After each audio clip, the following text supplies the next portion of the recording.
Magandang araw, ako po si Mark Lester Liraga. Ito po ang aking daily devotion. Ano ang ibig sabihin ng holiness? Na tinalakay po ni Pastor Russell Ocampo sa 365 Daily Devotion. Ang Bible verse pa ng araw ay galing sa 1 Peter chapter 1 verse 15 to 16. Sabi po ay, But just as he who called you is holy, so be holy in all you do. For it is written, Be holy because I am holy. Ang concept or topic po ngayong araw is tungkol sa holiness. Kapag naririnig natin ang salitang banal o holy, kadalasan ang iniisip natin agad ang pagiging perfect o malinis. Pero holiness is so much deeper than just being a good person or avoiding sin. According sa devotion ngayon, holiness means that God is absolutely pure, completely hiwalay sa kasalanan at lubos na dedicated para sa kanyang sariling kaluwalhatian. Hindi siya upgraded version lang natin. Hindi siya simpleng better human.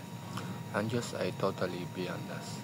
Pero ang nakakagulat at nakaka-inspire dito is that this holy God calls us to be holy too. At dahil tayo ay nasa kay Kristo, tayo rin ay tinatawag na mamuhay ng banal. Hindi lang ito tungkol sa pag-iwas sa mali. Hindi lang ito listahan ng don'ts. Holiness means being set apart for God's purpose. Ibig sabihin, inilalayo tayo ng Diyos mula sa mundong makasalanan para italaga tayo sa kanyang layunin. Holiness is about reflecting His character sa mundo na puno ng kadiliman at kasiraan. Ang first teaching ngayong araw is, holiness means separation from the world. Ang kabanalan ay nangangahulugang paghiwalay natin sa mga bagay na hindi kalugod-lugod sa Diyos. Hindi ito ibig sabihin na aalis tayo sa mundo, kundi ang hindi pag-confirm sa sistema nito. Sabi nga sa Romans chapter 12 verse 2, be not conformed to this world. So, kung gusto natin na mamuhay sa kabanalan, kailangan nating magdesisyon araw-araw na huwag gumaya sa mundo, sa ugali, sa values at sa lifestyles nito. Second teaching is holiness means belonging to God. Hindi lang tayo basta tumatalikod sa kasalanan, kundi tayo ay tumatalikod para mapunta sa Diyos. We don't just leave sin behind. We run toward God.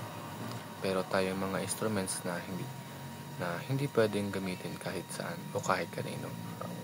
Kundi para lang sa layunin ng Panginoon. We are His. Pag-aari niya tayo. And when you belong to God, you reflect His image, His love, and His truth. Ang last teaching is, holiness is transformative. Hindi instant ang kabanalan, pero habang tayo ay lumalakad papunta kay Kristo, unti-unti niya tayong binabago. Holiness doesn't mean perfection agad, pero it means progress. Kapag binago ka ng Panginoon, mapapansin mo na may mga bagay ka ng hindi ginugusto na dati mong minahal. Kasalanan, pride, selfishness. You begin to desire what pleases God. Yun lamang.